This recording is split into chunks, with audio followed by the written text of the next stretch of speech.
Dear friends, കഴിഞ്ഞ വീഡിയോയിൽ capital structure theories ആണ് നമ്മൾ എടുത്തുകൊണ്ടിരുന്നത്. ഇനി അതിൻ്റെ തേർഡ് പോയിന്റ് നമുക്ക് നോക്കാം. It is traditional approach. Traditional approach is also known as intermediate approach. Intermediate approach എന്നാണ് ട്രഡീഷണൽ അപ്രോച്ച് അറിയപ്പെടുന്നത്. അതിനുള്ള കാരണം നമ്മൾ ആദ്യത്തെ രണ്ട് തിയറീസ് പറഞ്ഞത് നെറ്റ് ഇൻകം അപ്രോച്ചും നെറ്റ് ഓപ്പറേറ്റിംഗ് ഇൻകം അപ്രോച്ചും ആണ്. അപ്പോൾ ഇതിൻ്റെ ഒരു കോംപ്രമൈസ് ആയിട്ടുള്ളൊരു അപ്രോച്ചാണ് ട്രഡീഷണൽ അപ്രോച്ച് എന്ന് പറയുന്നത്. ട്രഡീഷണൽ അപ്രോച്ചിനെ നമുക്കൊരു 3 സ്റ്റേജായിട്ട് ക്ലാസിഫൈ ചെയ്ത് കഴിഞ്ഞാൽ, ഫസ്റ്റ് സ്റ്റേജിൽ പറയുന്നത് ഡെറ്റ് ഫിനാൻസിങ് യൂസ് ചെയ്യുന്തോറും ഒരു ഫേമിൻ്റെ ക്യാപിറ്റൽ സ്ട്രക്ചറിൽ ഡെറ്റ് ഫിനാൻസിങ് യൂസ് ചെയ്യുമ്പോൾ അതിൻ്റെ കോസ്റ്റ് ഓഫ് ക്യാപിറ്റൽ കുറയുകയും അതുപോലെ തന്നെ ഫേമിൻ്റെ വാല്യൂ ഇൻക്രീസ് ചെയ്യുകയും ചെയ്യും. ഇനിഷ്യലി ഇങ്ങനെയാണ് ഫസ്റ്റ് സ്റ്റേജിൽ വരുന്നത്. ഇനി അതിനുശേഷം ഫേം ഒരു പ്രോപ്പർ ഡെറ്റ് ഇക്വിറ്റി മിക്സിലേക്ക് എത്തും. അതാണ് ഒരു സെക്കൻഡ് സ്റ്റേജ് എന്ന് നമുക്ക് വേണമെങ്കിൽ പറയാം. പ്രോപ്പർ ഡെറ്റ് ഇക്വിറ്റി മിക്സിലേക്ക് എത്തും. അതാണ് ഒപ്റ്റിമൽ ക്യാപിറ്റൽ സ്ട്രക്ചർ പോയിന്റിലേക്ക് ഫേം എത്തുകയും ഫേമിന് ഏറ്റവും മിനിമം കോസ്റ്റ് ഓഫ് ക്യാപിറ്റലും അതുപോലെ ഫേമിൻ്റെ വാല്യൂ മാക്സിമം ആയി തീരുകയും ചെയ്യും. അതാണ് ഒപ്റ്റിമം ക്യാപിറ്റൽ സ്ട്രക്ചർ എന്ന് പറയുന്നത്. ആ ഒരു സ്റ്റേജിലേക്ക് എത്തിക്കഴിഞ്ഞാൽ അടുത്തതാണ് തേർഡ് സ്റ്റേജ് ബിഗിൻ ചെയ്യുന്നത്.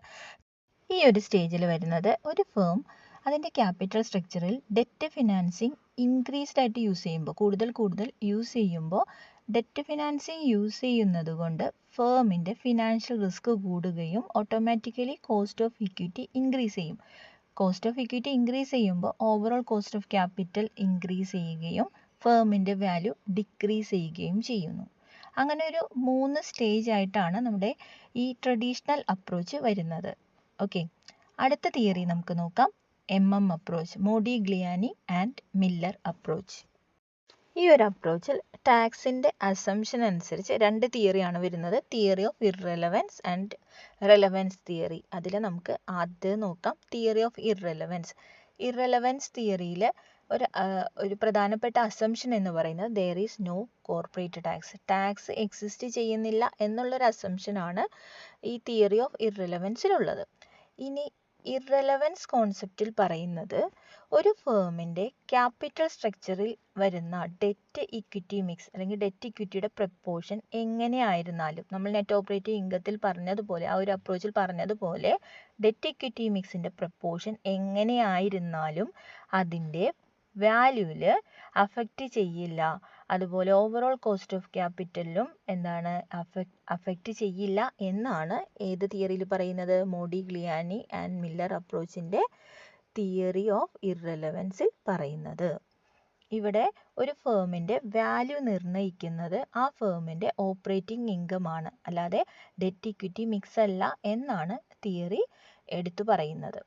ഇനി ഇതിൽ ആർബിട്രേജ് പ്രോസസ്സ് ഉള്ളതുകൊണ്ട്, ആർബിട്രേജ് പ്രോസസ്സ് എന്ന് പറഞ്ഞാൽ 2 ഐഡൻറ്റിക്കൽ ഫേംസ്, 2 ഐഡൻറ്റിക്കൽ ആയിട്ടുള്ള firms except in there capital structure, അവരുടെ ക്യാപിറ്റൽ സ്ട്രക്ചറിൽ അല്ലാതെ മറ്റുള്ള എല്ലാ കാര്യങ്ങളിലും ഈക്വൽ ആയിട്ടുള്ള ഒരേ റിസ്ക് ഫേസ് ചെയ്യുന്ന കമ്പനീസ്, അങ്ങനെ ഒരേ ടൈപ്പ് ഓഫ് ബിസിനസ് ചെയ്യുന്ന 2 ഐഡൻറ്റിക്കൽ ആയിട്ടുള്ള കമ്പനീസ്, അതാണ് ഐഡൻറ്റിക്കൽ ആയിട്ടുള്ള കമ്പനീസ് എന്നതുകൊണ്ട് അവിടെ ഉദ്ദേശിക്കുന്നത്.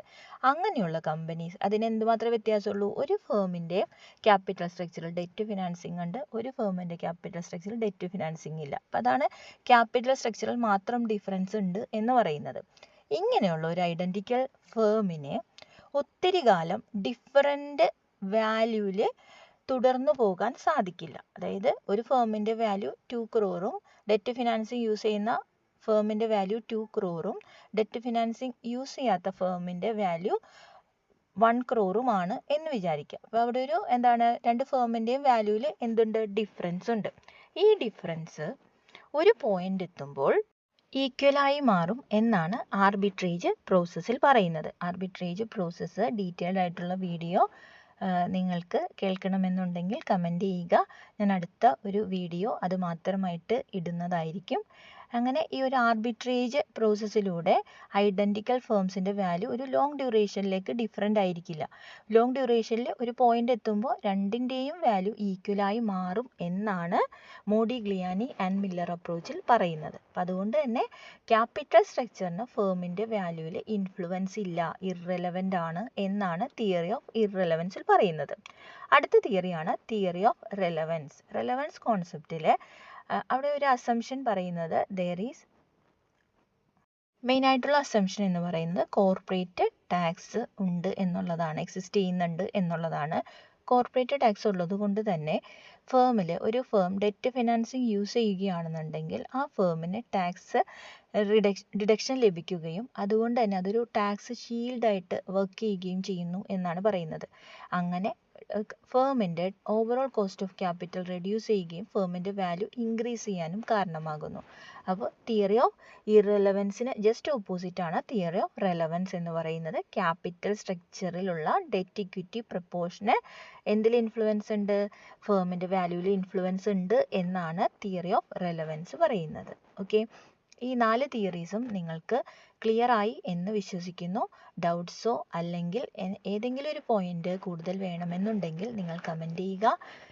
നിങ്ങൾ ഓരോരുത്തരും നൽകുന്ന ഫീഡ്ബാക്ക് എനിക്ക് വളരെ ഇമ്പോർട്ടൻ്റ് ആണ്. Okay, thank you. Your commerce mentor Neena.